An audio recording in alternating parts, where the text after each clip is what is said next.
গাজার যুদ্ধ বিধ্বস্ত পরিস্থিতিতে খাদ্য সংকট লাঘবে উদ্যোগ নিয়েছেন যুক্তরাষ্ট্রের প্রেসিডেন্ট ডোনাল্ড ট্রাম্প। সোমবার স্কটল্যান্ডে যুক্তরাজ্যের প্রধানমন্ত্রী কেইর স্টারমারের সঙ্গে বৈঠকে মিলিত হয়ে সাংবাদিকদের তিনি জানান, গাজায় যুক্তরাষ্ট্রের তত্ত্বাবধানে একটি মুক্ত খাদ্য কেন্দ্র স্থাপন করা হবে। তিনি আরও জানান, গাজায় খাদ্য সহায়তা বাবদ $6 কোটি বরাদ্দ করেছে যুক্তরাষ্ট্র। গাজার মানবিক বিপর্যয় নিয়ে একমত প্রকাশ করেছেন ব্রিটিশ প্রধানমন্ত্রী কেইর স্টারমারও।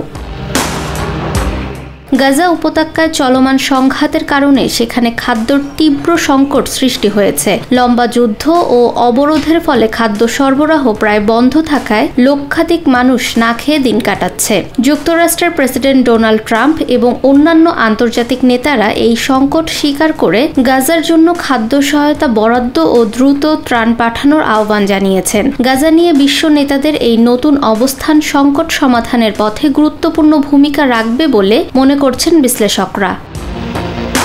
ফাহমিদা বিনতে আনোয়ার, নিরপেক্ষ।